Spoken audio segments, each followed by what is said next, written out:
Hello, everyone. Welcome back. Today we are talking about the Oscars. Finally, it's March. We are almost Yeah. 20% through of 2026, where we are finally going to talk about the 2025. How is 2026 Oscars for the 2025 film year?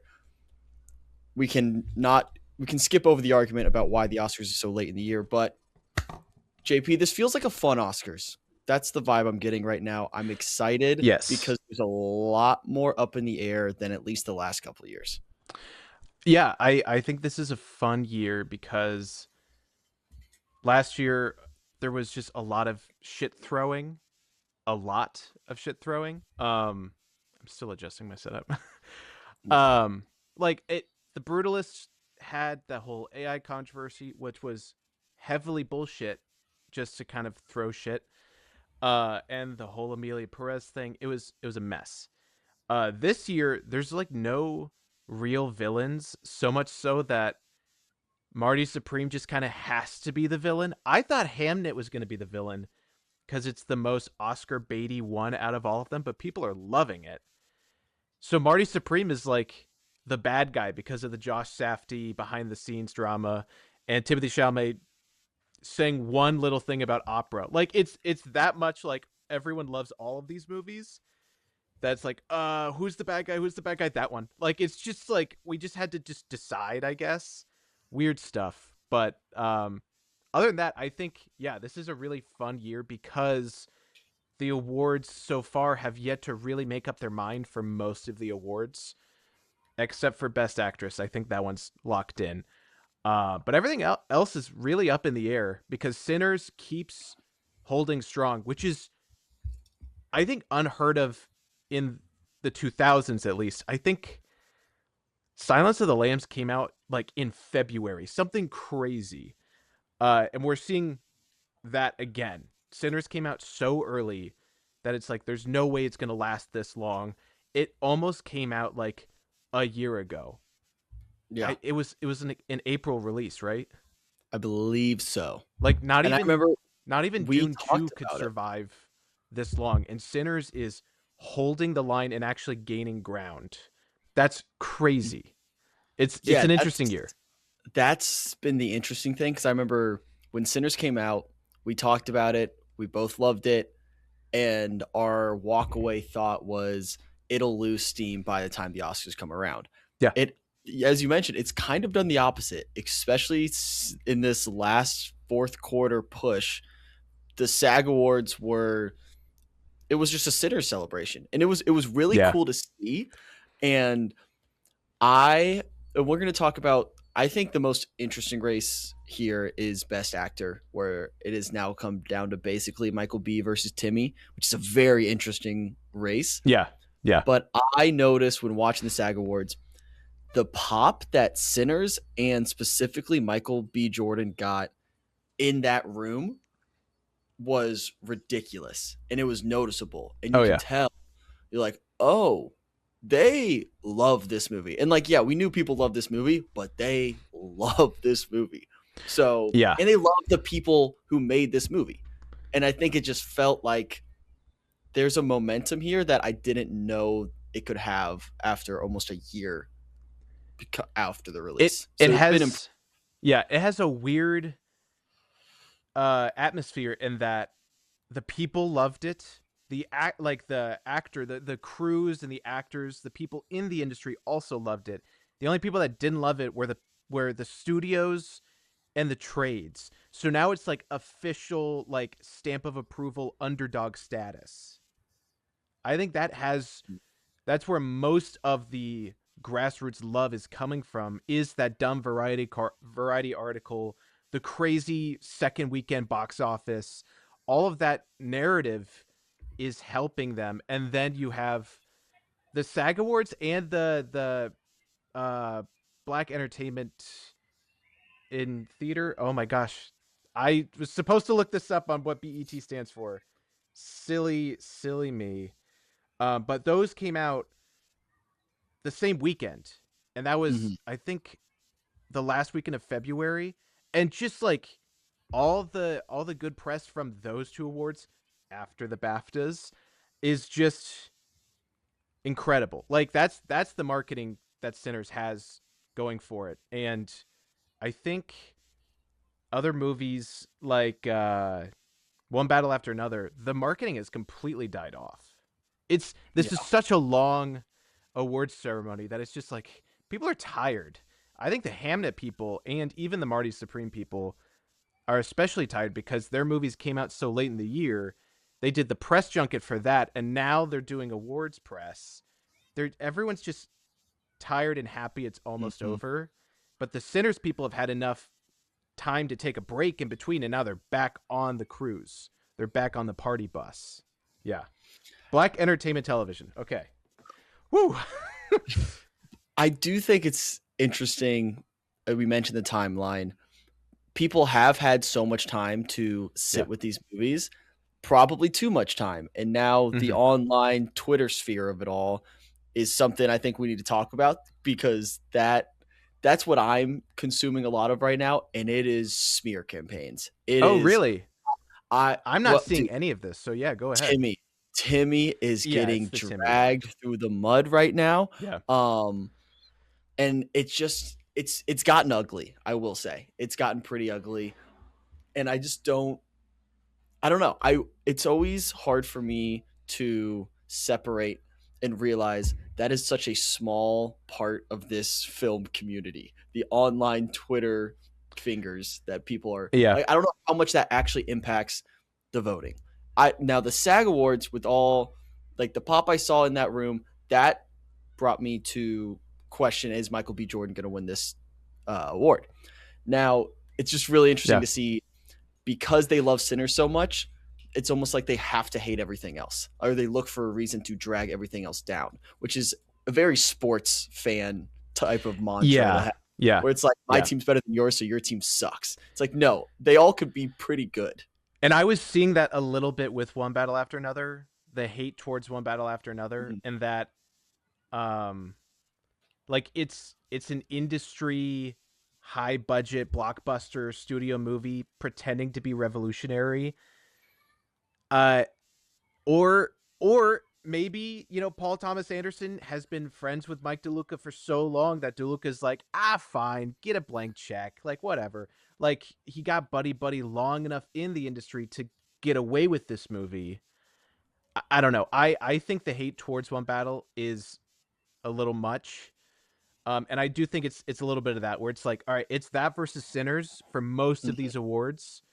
And the public is saying Sinners because they saw it, and no one really saw One Battle After Another. And I think there are a lot of people in the industry that are like, hey, we don't really want two Anoras in a row. Because Would you put One Battle in the same category as an Honora in terms of just public in terms of like eyeballs that have person? seen it, You no. think I so? mean, way more people saw One Battle. Yeah. People, me included, dressed up as DiCaprio's character for Halloween. Now, I mean, if people want to dress up as Honora for Halloween, be my guest. Go for it.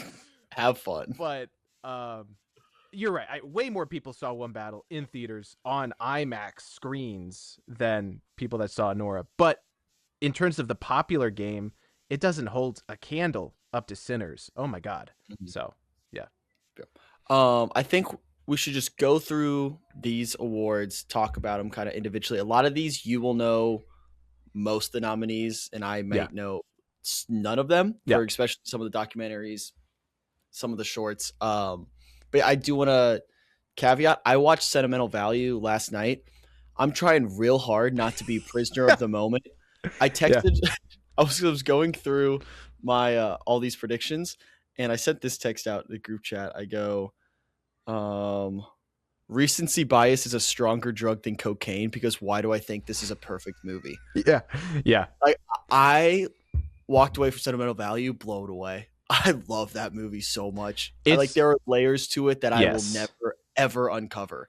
The more I think about it, the more I just spin myself into this cycle of like, it's beautiful. It's really well done. I think the craft of Sentimental Value, like if we're talking like filmmaking, just raw skill, I think Sentimental Value has every movie beat. except maybe Train Dreams, but I think Sentimental Value is the best. It's just the emotion of Sinners, of Train Dreams, of One Battle After Another, I think is more contagious than Sentimental Value, because Sentimental Value is very depressing and it's about depression. So two of the three main characters are very detached from the audience, and I think that will affect its awards. I think it will. So these awards we have on this sheet, is this in order of how they will be presented at the Oscars? That's what the order was last year, and I added the casting award because I think we have casting this year. I just Mhm. added it at the bottom. So Okay, so not going to be a perfect match for what we're going to see on Sunday, but we'll no, go through it anyways. We'll start with supporting actress. So again, sentimental value, recency, maybe a little bit of recency bias. I don't know. I probably would have gone. Sorry, I probably would have gone Amy Madigan as my favorite before watching this movie. I changed it to what's her name, Inga Ibsdottir Lilius. yeah, she's Incre- incredible. Oh my gosh. incredible in Yeah, this movie. yeah, She's so good. I almost went Elle Fanning here too because I think she is unbelievable in this. I think every single person in that movie is so yeah, good. yeah. Like they all have Oh their own yeah. moments to shine. But I put Inga there, and then I picked Amy Madigan. I think she's just. I feel like this is gonna be her award. But what do you think for Which this race? I mean, we have the same picks. I thought when One Battle came out, it's like Tiana Taylor all the way. That's like what the supporting acting award is built for. You are you're in the prologue, you're in the first like 20 minutes of a movie, and then you haunt the rest of the runtime. Like I think that's what Mahershala Ali did for Moonlight, and he had that award in the bag. So it's like, oh, this is clearly her award. But I mean, Amy Madigan, I think, is kind of stealing this award. She got it for SAG, right? Yeah, She got it for SAG, and I it think was it's back. also. I was explaining this to a buddy of mine. Where is it a career award? Is it a makeup award? Is it a narrative award? And last year, Demi Moore had the career narrative award. Like this is her first actual, serious artsy movie in the substance late into her career, and it's very reflective on her career. It's very uh commenting on her career. So I thought she was going to have it in the bag, and then Mikey Madison took it from her because Mikey Madison had way more screen time than Demi Moore. So then it's a matter of screen time. I think Amy Madigan, this is like a career award. Like she's back. We didn't know she was acting anymore, kind of thing. And is that her? I can't see her in the makeup, but oh my gosh, what a terrifying character. Yeah, I think she's gonna get it. Yeah. So with Amy Madigan, I'm not unbelievably familiar with like her work before this Neither am I. because in my head, it almost feels like a genre award in terms of hey, look at us, we're cool and we can nominate an award horror movie for the first Yes. like a new Oscars type of hey, look, we're Yeah. we're finally doing this when we've probably overlooked a lot of horror performances in the past. I think 2025 is just a special year for horror. I don't think this is going to be a trend setter. Um, if she wins it, it's like people are going to be online like, "Where's the love for Toni Collette from Hereditary?" I think this is just kind of a random Yeah. year in terms of horror. And I also don't want to downplay Amy Madigan's performance by saying, "Oh, it's just a genre thing," or "It's just a Yeah, like a career thing," because she's also incredible in this movie. Like she I is. love Weapons; she's very, very good. Yeah. Let's talk about the animated movies, animated shorts. I saw none of these, so I just picked one that sounded interesting. Oh, okay. So, Okay. if you want to talk about any of these animated shorts, go ahead. This is your floor. I didn't because the one from Cartoon Saloon I don't think got nominated, which is kind of crazy. That's the Irish studio that did like Song of the Sea and the Book of Kells and Wolf Walkers.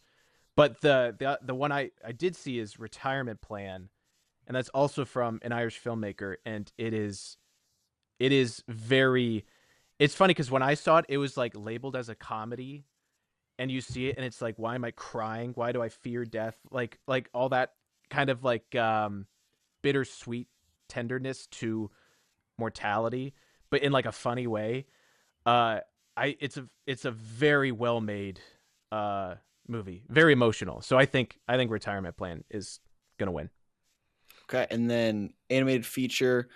I put Arco as my favorite just because I've seen only like screenshots and small clips from it, but it Yeah, looks awesome. It looks really cool, it's and I want to watch it. So yeah, it might be on something right now. It might be on uh maybe not. I don't know. But I saw it. It's a lot of fun. I liked Arco a lot. K-pop Demon Hunters has this in the bag because again, we've seen it. They talked about the ballots, and an Academy voter was like, "Oh, when my kids were younger, I knew all of these movies, but now that I my kids have grown up, like I'm just not going to vote for this anymore." It's like, okay, so the only Academy voters that are voting for the animated feature are parents. I hate that. I hate that so much. I People like me complain about it every year. Uh, but I do think K-pop Demon Hunters is the best American animated movie this year. I think it's better than Arco. Arco's very good. Uh, it's just they're playing Golden during like basketball games and the yeah. Olympics. Like K-pop Demon Hunters is gonna win this. You know what? This brings up a decent idea that I'm rattling around in my brain. We should have a kid academy of just like get a bunch of like 6 to 12, maybe 14-year-olds, and I want to see what they would choose for these awards. Who do I they th- think was the best actor of the year? What was the best movie of the I year? mean, I what just want to see what they would say. isn't that the Kids Choice Awards, like the Nickelodeon thing they used to do? I don't think they do that for movies. I think it's Maybe. all like Disney Channel, Nickelodeon shows. Yeah. I just remember Katy Perry got slimed in the face. That's all I remember. Yes. Um, so both screenplay awards, original and adapted. We have the same predictions here. I made sure when I went through this, I like zoomed in enough so I didn't see your predictions ahead of time, but Oh, we are yeah. aligned on a decent amount. Yeah. This feels like the easiest way to split up Ryan Coogler, PTA. Yep. We need to at least make sure they're both on stage giving a speech. This feels They both get kind awards. Yeah. like a layup for Yeah. both of them. Yeah. I would be shocked if either of these awards go either way. So, what do you think? Let's talk about our favorites then a little bit, since we both agree PTA and Kugler Yeah. are probably getting these. Yeah. Again, I walked away from sentimental value last night blown away, so I'm just trying to fit it into my favorites as much as possible Okay. here. Yeah. Absolutely love this film. Yep. For adapted, I was thinking through it. I really liked Begonia's screenplay. I really did. I think it's Yeah. my favorite. I don't think it's the best one. But I rewatched Begonia. I've seen it twice now. I just think it's really well done. Like really across the board. Really well I done. keep forgetting that it's a remake of a Korean movie. Yeah. Um yeah, I'm liking Begonia more and more. And I liked it the first time I watched it. I liked it way more than Eddington, which a lot of people pair those two together. hmm Yeah. Um The second time I watched Begonia, I loved it. yeah. First time I was like, that was a little weird, but I think I had fun. Second time I was like, oh, this is very, very well made. Because you're watching it knowing the ending. You see it obviously in a different Mm. life, Yep. different context. So Yep. really well done. Yeah. Oh yeah, You so Blue Moon and Train Dreams. yeah, I'm kind of shocked. Again, I'm shocked that Hamnet is getting as much love as it is from the Academy. From like normal human beings that love it because it's a very emotional story. Good. All the power to you. I kind of saw the I want to win an Oscars blueprint from the script from the get-go. So it's like, okay. Um but Blue Moon is the other kind of Oscar baity. It's like the movie that talks about entertainment. It's more theater and Broadway than actual movies. Um, but it's like World War II era, like 1940s, um, like New York Broadway writers. And it's like that feels like kind of a layup to get some awards, and it's not going to get anything. The script is great. Ethan Hawke, I think, actually deserves Best Actor. I have it at the bottom. He's literally has the least odds out of everybody. It's ridiculous. But Blue Moon, Richard Linklater script happens in one space for the whole movie. It's just awesome. It's great. Yeah, Yeah. that's the one I haven't seen out of It's that and Secret Agent. I'm gonna try to get to by the Mm, end of yeah. the week. So hopefully I can get to those by Sunday. Um, let's look at let's kind of group together makeup, hairstyling, production, costume. In my head, this Hmm. is all basically Frankenstein's to lose. This is where Frankenstein will start to rack up some awards here. Yeah. I saw that we agree on production design for Sinners. I thought I was being ambitious there, but I'm glad to see you agree there. Yeah. Is there a world where Frankenstein sweeps all three of these? Um, I mean, the that's when you start asking like Sinners being nominated for more awards than any other movie in Academy history. It's like, okay, how many is it going to win? That's the real question on Oscars night. It's like, all right, you've put it on this pedestal to piss off certain people and to make other people really happy, but you're waving a bone in front of their face. Are you actually going to give it to them? And I think this is where we're going to see if makeup, production design, costuming, if Sinners just gets all of them, it's like, all right, they're just gonna run away with the night. But if Frankenstein gets all three, like Sinners doesn't even get one, then the night will be more interesting. Um, I think costuming 100% should go to Frankenstein. 100%. Mm-hmm. Everything else, I I didn't think Frankenstein looked that good, so maybe the makeup because like Yeah, they had to put all I those think layers makeup on a Lordy. that Um, feels like the one that is a layup for Frankenstein. Costume, I would agree, should go there, but maybe a little more up in the air than production design. I don't know. I feel like it could go any direction they want, but if yeah, they could find a way to just be like, let's just give it all to Frankenstein and then move on with our night. yeah. This is like just me as someone that like works on set and like actually knows the different departments. I Mhm. don't fully know what production design all encapsulates. Is it just the art department? Is it lighting? Or is that only in cinematography? Like, is it like the amount of uh consultants that Sinners got for the correct, accurate Delta like Asian immigrant signage and accents and clothing? Like, is that production design?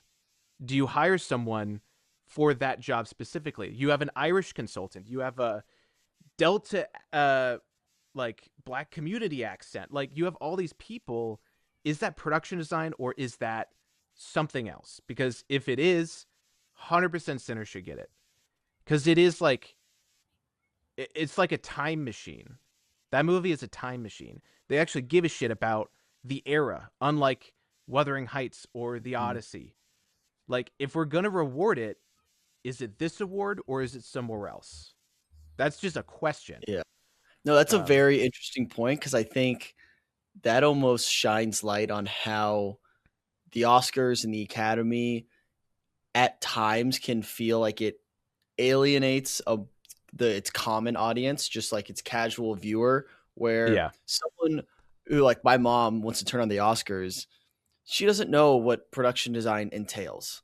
And then yeah, everyone, and I for better for worse, just expects, hey, you should know what this looks like. Cinematography, like you should know what this looks like. But it feels like it yeah. almost wants to be pretentious in a way of like, you don't get us. Like you like we're on like a different level for a common fan to walk in, which I don't know. I think it's interesting how it some of these categories I am like, what all goes into that? What are Which they really looking for? I mean, they combined sound into one award. It used to be sound editing and sound mixing, and I'm pretty sure everyone but sound people were like, "Why the hell is this two awards?"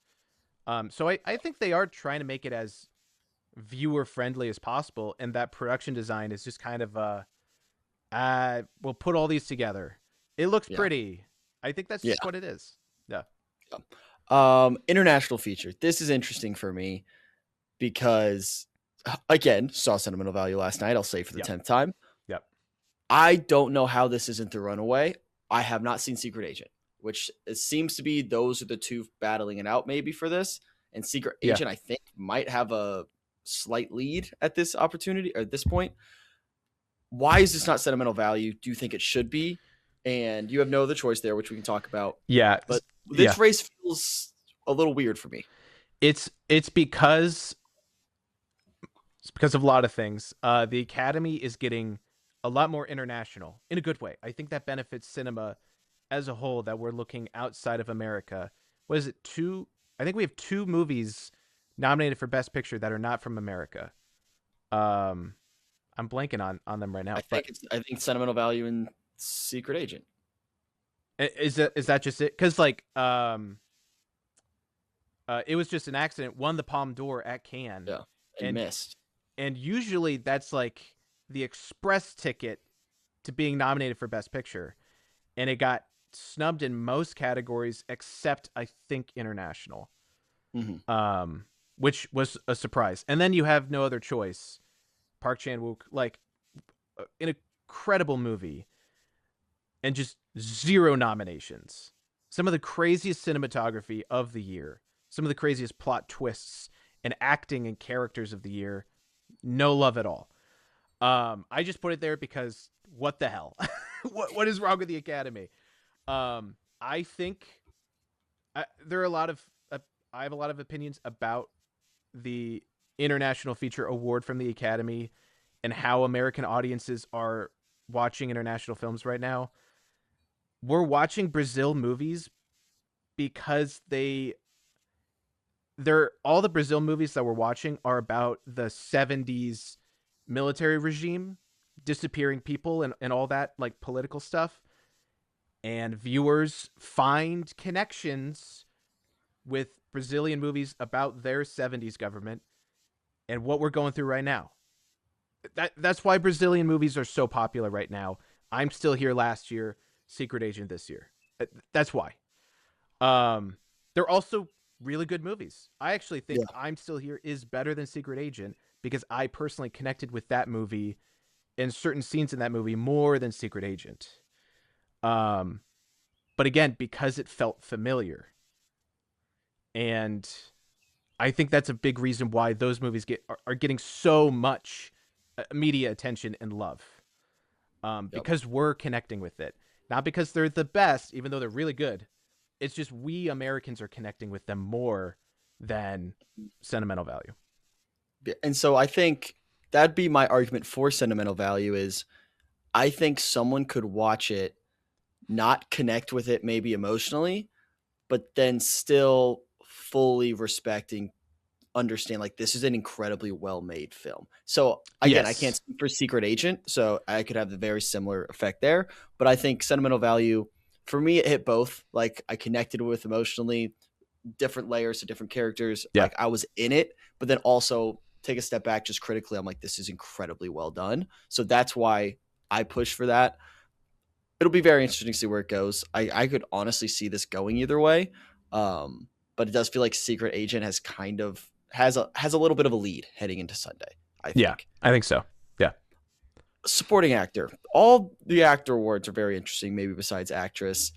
This Yeah. one has not had a clear front runner until maybe now, with Sean Penn winning the last couple awards. I Yeah. don't know what has this race looked like for you? It's been interesting with the one battle after another ones just kind of maybe canceling each other out, Yeah. makes room for I pick Stellan Skarsgård here, but I don't know. What's this race look like for you?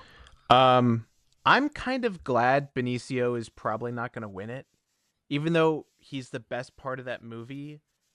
Um, I think the choices he made are not exactly like actor choices. They feel more like producer choices. If the stories are true that he showed up and he's like, "Hey, what if we did this?"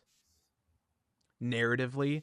And so that's kind of like why the train for one battle kind of veers off on a different path for like 30 minutes in a fun way. I'm glad that Sean Penn is now favored over Benicio because of the walk, the weird hair thing, the licking his lips. Like those are like acting choices, like old timey acting choices, classic acting. So I think I would be happy if he won.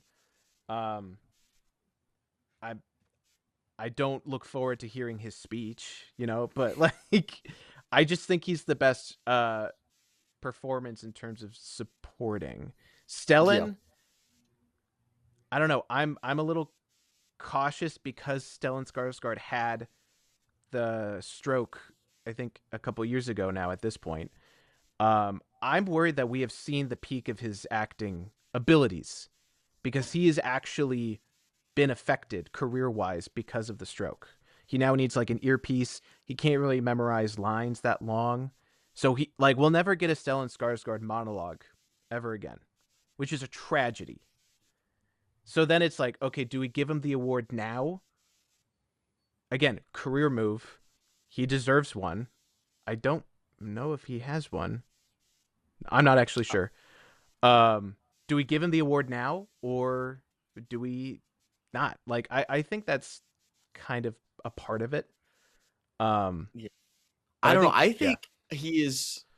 I think he's very, and for all the reasons you said that maybe he might be limited just physically as an actor, I weirdly feel like a lot of that plays into what makes that character in Sentimental Value so yeah, effective because he struggles to communicate. That is a father who doesn't know how to really communicate with his daughters yeah, in like family environment, and so he uses his career, his filmmaking career, as his way of communicating and show like I want to relate and connect with you. I just don't know how to. And so yeah, maybe all yeah, the things you say about Stellan Skarsgård, the actor, that may be limiting him, actually helps that character. I don't know. I loved his performance, and I do agree that Medicio would kind of feel like a weaker win in an otherwise loaded category. yeah, It feels like Benicio would be winning because everyone loves Benicio del Toro, and it's a exactly. fun character, Yeah, yeah, which is really great. Like it's fun. I love Benicio. If you won, I'd be excited because I'd like Benicio del Toro. But it would yeah, feel looking back, I think a few years, we're like, that's the performance that won, really, yeah, especially 100%. from the movie. It's probably not the best supporting actor in his movie, so it Right. would feel weird, even though it would probably make a lot of people happy to watch Benicio win. I think exactly that. Yeah, yeah. All right, VFX, the Avatar Award is Yep. always It's Avatar. gonna get it. Yep. All right, moving on. Moving on. Editing. This is one where I don't feel qualified enough to even like speak on. I picked one Yeah. battle, like Sentimental Value, obviously. What do you think about this one? It's a joke award. It's not a real award. Like I think the How so? past I don't know what the track record is, but I'm pretty sure every best picture winner wins editing. They just give it to the best picture winner. It's kind of frustrating because if what I know about editing, which is not super professional, I just edit on my own. F1, the amount of footage that they had, the amount they had to achieve on the script from script to page, and the oh shit, the runtime is way too long. How do we get this? How do we achieve this? And people actually like it. I think F1 clearly has the best editing of the year, or the most important editing of the year. I think there's some jump cuts from Hamnet that are fucking fantastic. I think there are great editing choices and needle drops and pacing things with one battle that if it wins editing, it's like, yeah, the editing's great, but it's not as important as the editing in F1. And the fact that F1 exists at all is because of the editing. Uh, Like, like imagine giving editing to like 1917. You know, like it's just like it's not Mhm. important. Yeah. Um, yeah, I think VFX and editing are two interesting categories where for 90% of the audience, if you notice it, it's bad, if that makes sense. We notice yeah, bad yeah, VFX. If I'm noticing the editing of a movie, it's usually a negative. And like maybe I'm getting a little bit better at paying attention to those things, but for a common moviegoer, if you're noticing yeah, these things, it's usually a bad thing. So it's almost quieter awards. So it's a weirder one to nominate because you don't want like I think we talked about this last year, the yeah. idea of what has like the most editing rather than the best editing, like or something like that. Is Right, it the movie with the most VFX or the best VFX? Like, how do you navigate right. that? Um, So because yeah, F1 is definitely the one with the most edits. yeah. That is very much the case. But yeah, that's a good point. Absolutely. Do you want to talk about the documentary categories? Which the only one I No. saw actually were Perfect Neighbor. I saw Oh, that one because my roommate made me watch it. fuck that movie. I hate that movie so much. The fact that Why? it got nominated is ridiculous. That is Netflix popcorn trash. Like, it's honestly, I have not seen all the empty rooms, but like just reading the synopsis, it's like, cool. That's gonna make everybody, every American cry. So it's probably gonna win.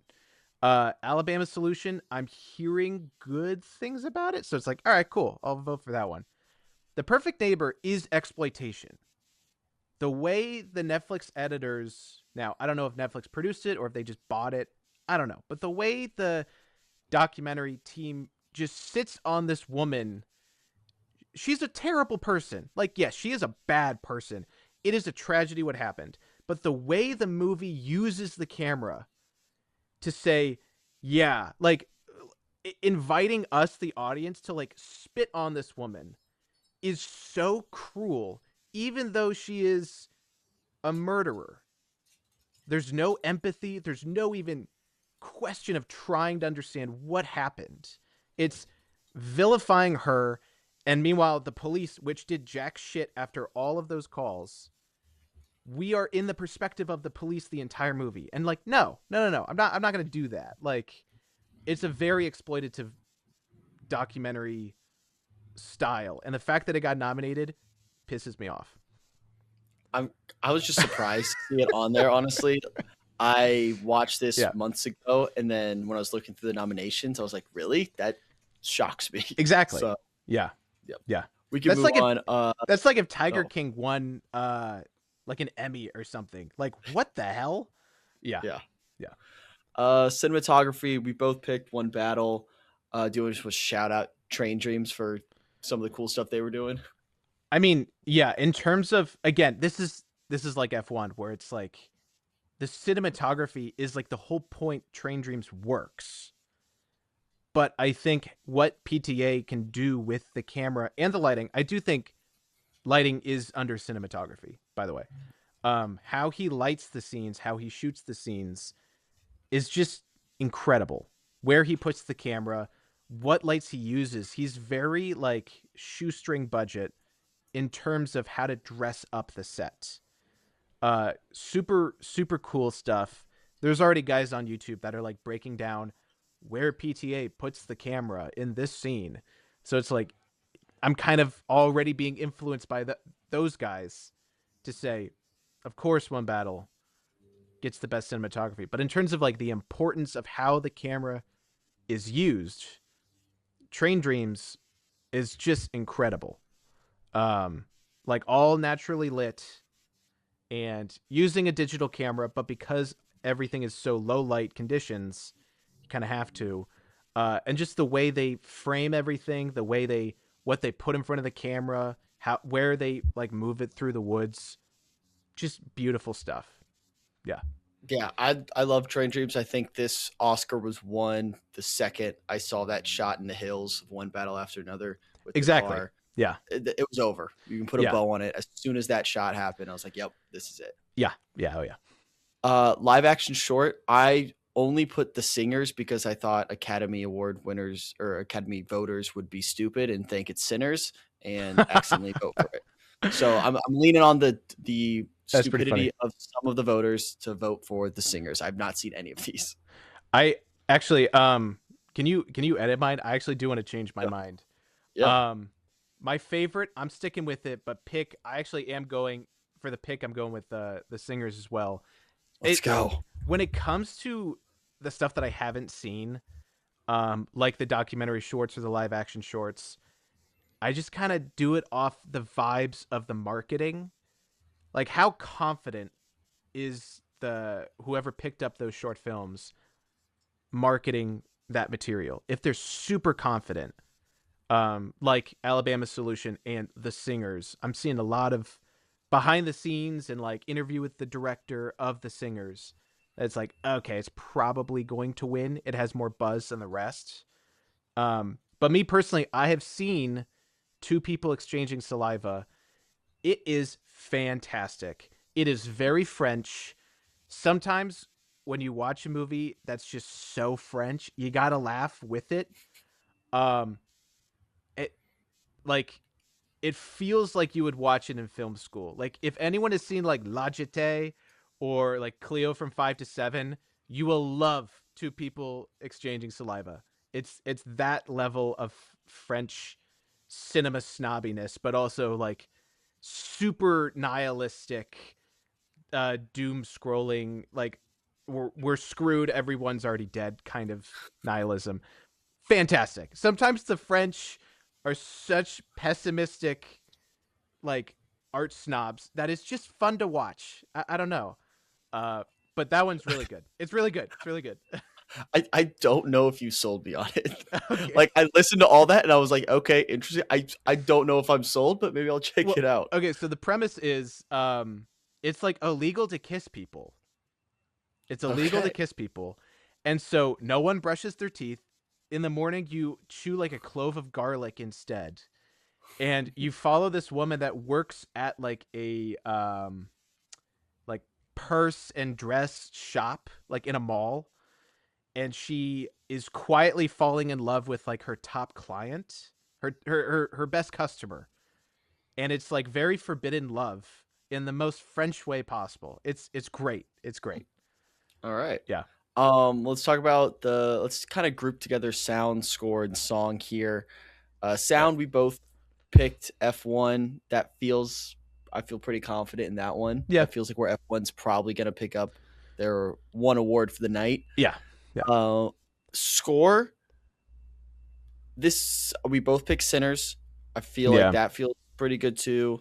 And then song feels like Golden. That's another layup. But any other scores, songs, sound stuff you want to shout out here? I think I think people are gonna be mad when I Lied to You loses. But like Golden is just everywhere. You can't escape it, so it's probably It's gonna a win. juggernaut. It's a total juggernaut. Do you know if they're gonna play the music this year? Because both of Ooh. those would be incredible to have on the broadcast. Oh, that's another Um, part of SAG where you had Miles Caton performing there. If again, that's where it right. felt like a sinner. That was the only performance of the night, which is a really interesting choice. I mean, The, if I were in charge of the Oscars this year, I would do I Lied to You, and I would do Golden. It's like we know these are Mhm. the two songs. It's not. I mean, we might have like the that one year where the Flaming Hot Cheetos fake biopic had a fucking song like nominated. That movie is just corporate propaganda. I hate it. Um, but like it, if I were in charge of the Oscars and they're like, hey, because of the commercials, pin on like runtime for the broadcast. The broadcast is going to run long. Do you want to do songs or not? Because we didn't do them last year.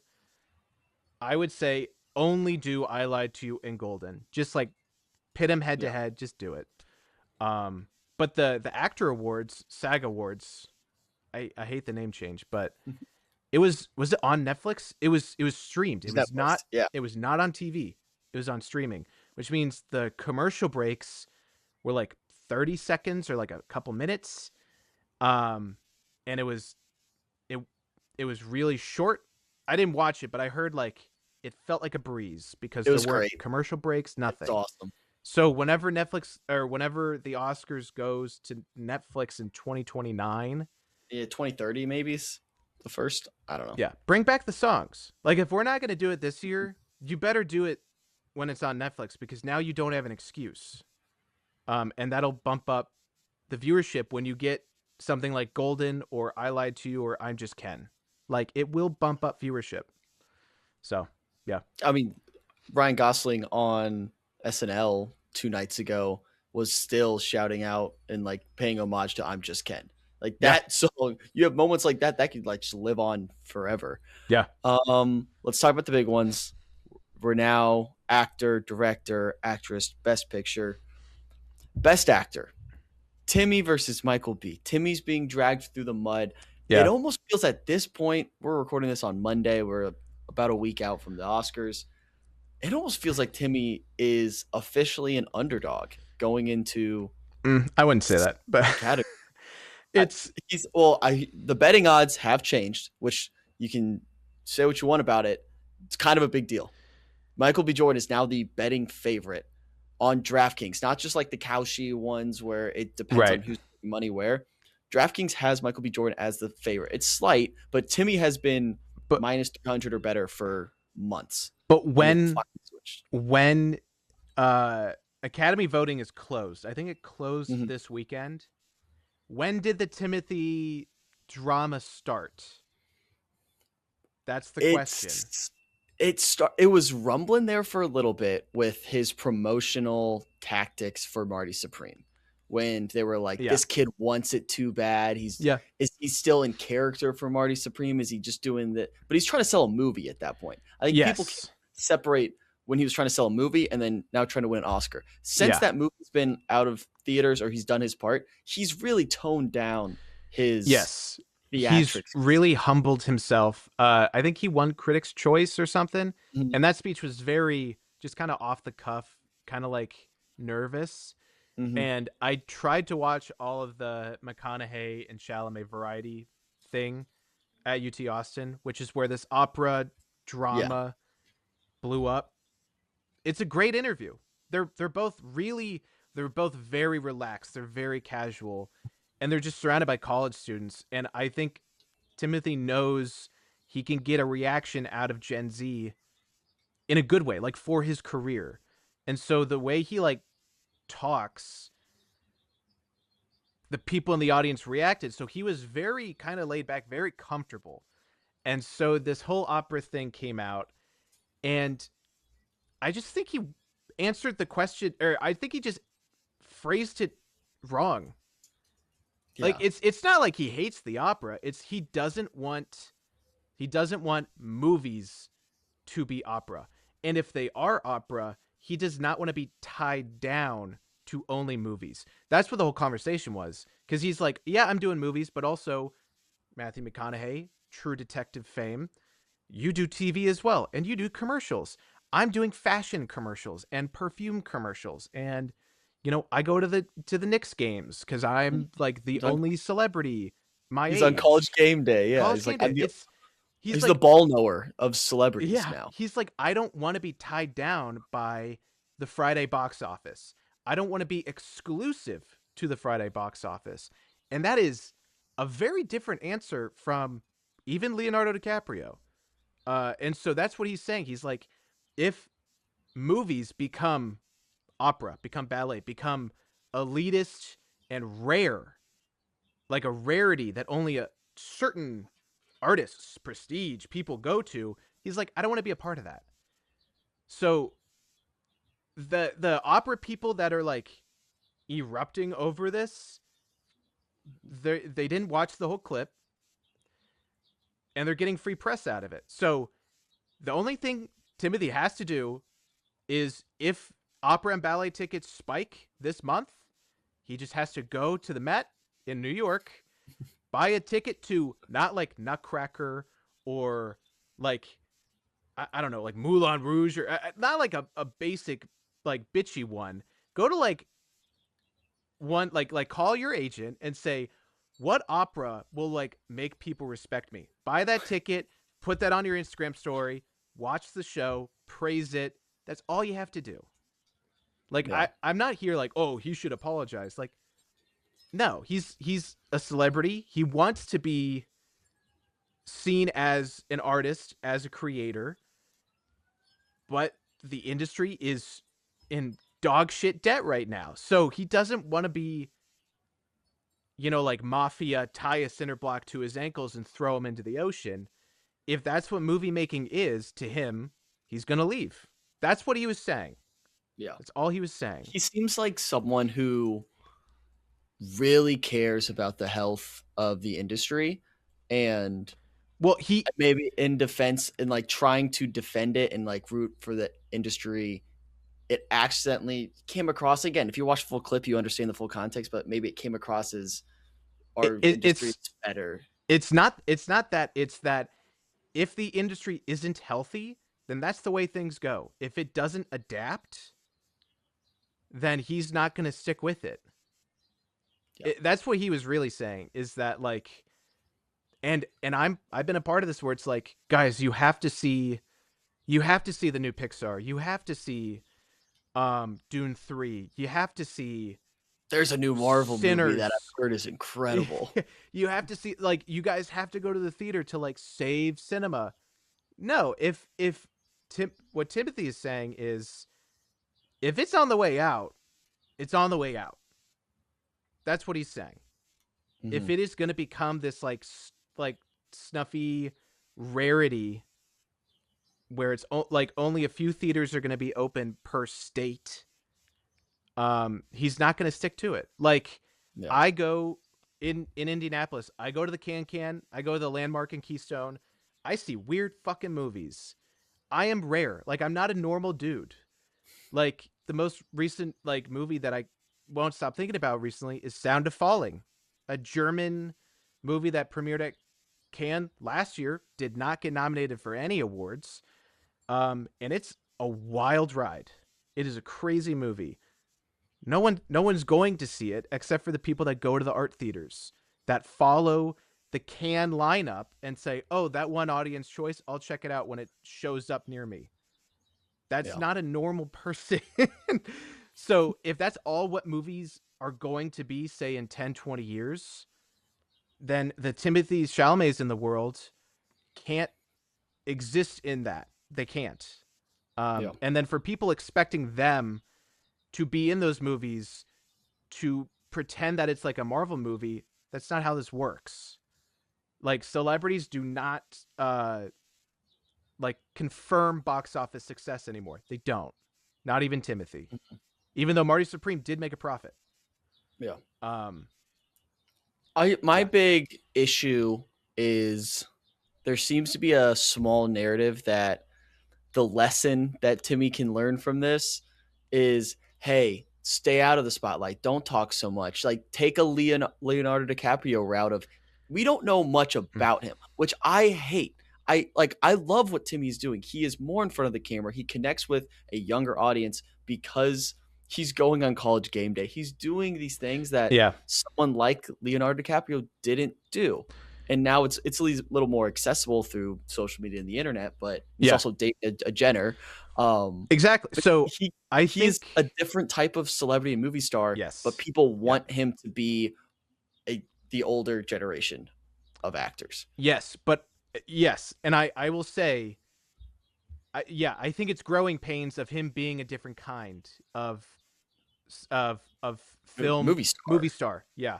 Is I think, I mean, I think dating a Kardashian is more of a career choice. Um, I think he's picking and choosing what he wants to be. He's going to the Knicks games like Jack Nicholson used to go to the Lakers games, like side court tickets every game. Like, hey, can we wrap early? I got a basketball game to go to. He listens to DiCaprio in terms of, don't do Marvel movies, don't do superhero movies. Pick your projects. Like, don't do sequels unless unless you trust the director. Like, follow the directors, don't follow the money. Um and he's doing Kardashian to be like, "Hey, do the fashion commercials, do the perfume commercials. Like, branch out." He's picking all of these together. And um I mean, the fact that he's getting more shit for talking about the opera from people that don't go to the opera. Like, yes, there are ballet dancers that are like, "Hey, that was uncalled for." That's fair. But they're like the people online that are like, "How could he say that? Have you been to the fucking opera since second grade when you saw the Exactly. Nutcracker?" No, you probably haven't. Even if you're a New Yorker, like, "Oh, I've been to Broadway." It's like, that's different. um, it's Yeah. So the fact that he's getting more in trouble with that than, say, Brad Pitt being an abusive husband and father, or Johnny Depp marrying or dating a girl that's younger than his daughter, like, why is Timothy getting dragged through the mud as a new voice than these established guys that have really bad stories behind closed doors, Mhm. kind of thing? Yeah. It's The reactions are just not, the level of passion is just bullshit. And it's Mhm. because it's during the Oscars. and it's like, oh well, he's gonna win the Oscar, but he doesn't like the opera. Like, it's like Yeah. we forget the Academy started as a union busting show. Like the Academy is here to be like, art is prestigious, not laborers or craftsmen. You should not unionize. That's kind of what the Oscars started as. And now we have the SAG Awards, the Screen Actors Guild Awards, calling themselves the Actor Awards. What the hell are we doing? Um, the unions have not been this weak in a long time. They just went on strike and it they lost. In hindsight, they lost. Um, it's just dumb. It's just dumb. Yeah. Also, voting I think closed before the drama really got that big, so Yeah. it doesn't even affect the odds. Yeah. But Well, the love Michael B. Jordan is getting yes. is very real, very real. Yes. And that's what So I mean, there can be an argument for how much the online stuff impacts the actual race, but the beneficiary of it is Michael B. Jordan now being that person that, if you're one of those people online, trolls, haters, whatever you want to call them, who's anti Timothy, you're now hitching your wagon to the Michael B. Jordan train of, yeah, let's celebrate Sinners, this great film, which again, it's so frustrating because this is a really awesome year for movies. yes, None of these movies are bad movies. It's not like we yeah, have like we can't let this movie win because, like you said, it's the villain of the Oscars. They're looking for one yeah. because hasn't been one. So But we had one last year, yeah, and the online reaction actually spared us a lot of trouble. yeah, Which like I will say sometimes the internet does move mountains, and Sinners is one of those mountains. I think when the internet is like actually acting in good faith, it's beautiful. That is a rare case.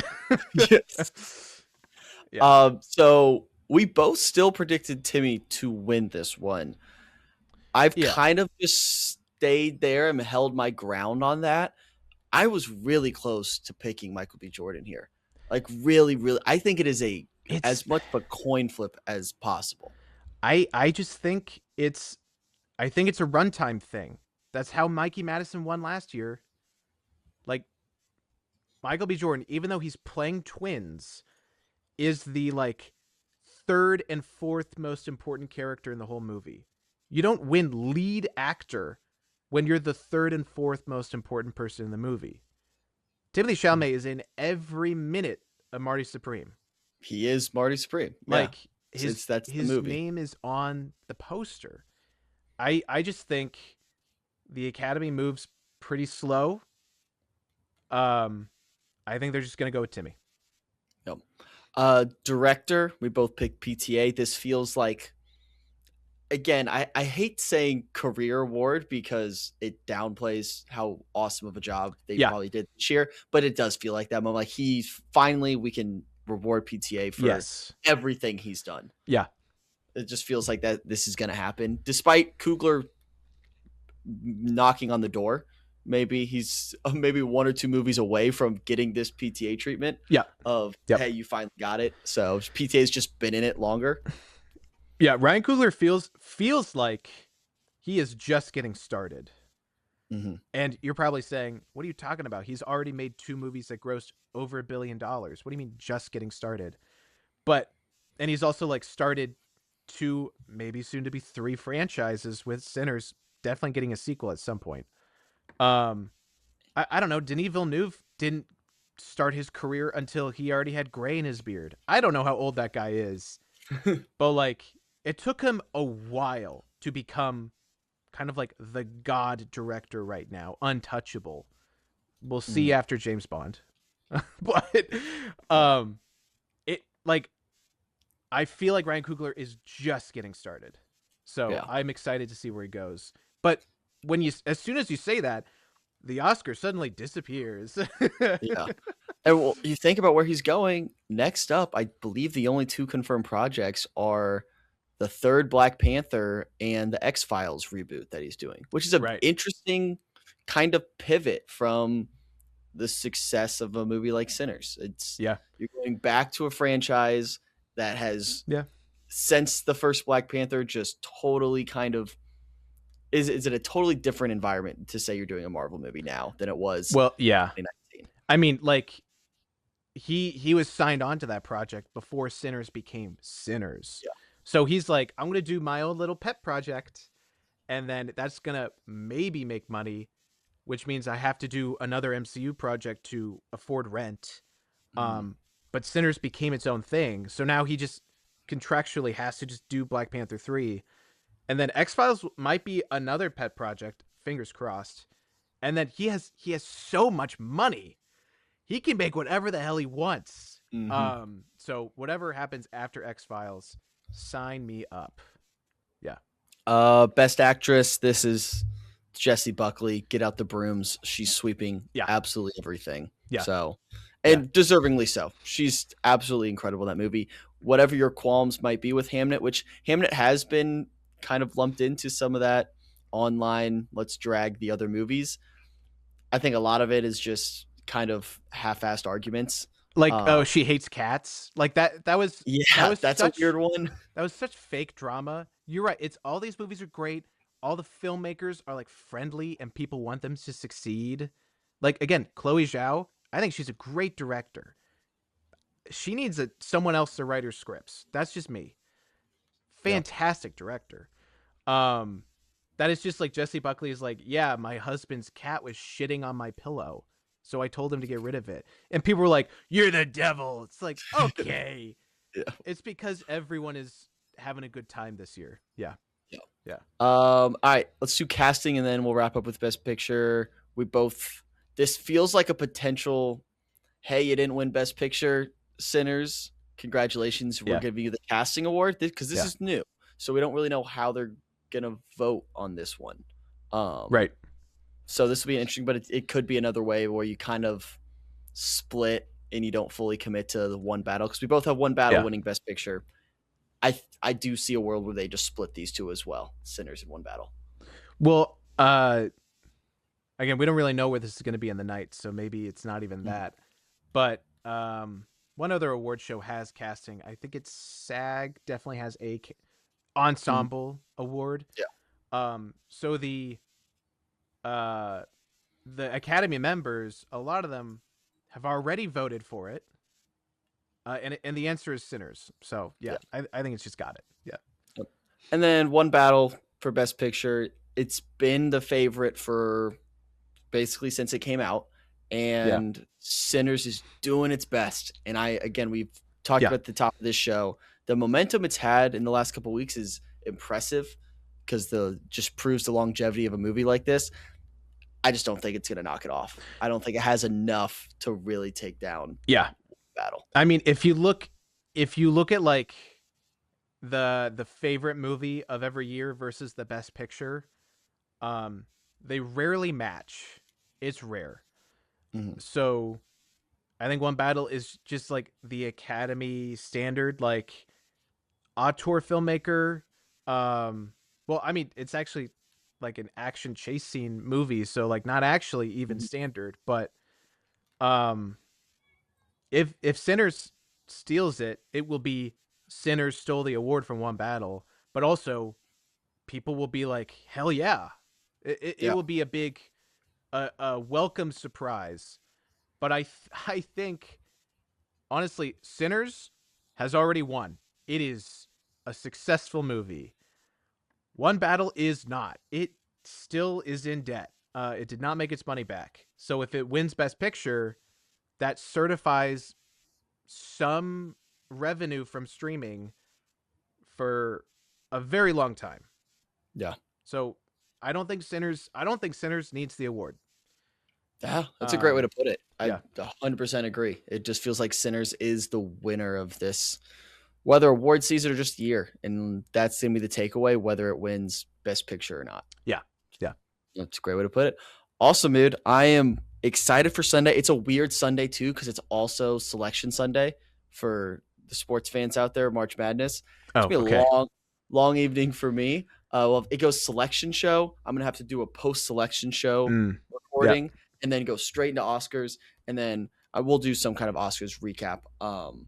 And I'm sure we'll figure out what that's gonna look Yeah. like. Or It's also St. Patrick's Day weekend. Like yeah, anyone in Chicago or Boston, maybe New York. I don't know New York. Um, we're busy. We're Yeah. busy. Yeah. Yeah. Gonna be a great Sunday though. Very much looking forward to it. JP, thanks for doing this, and thanks to everyone for listening. So we'll Yeah. see you guys next time, and enjoy the Oscars.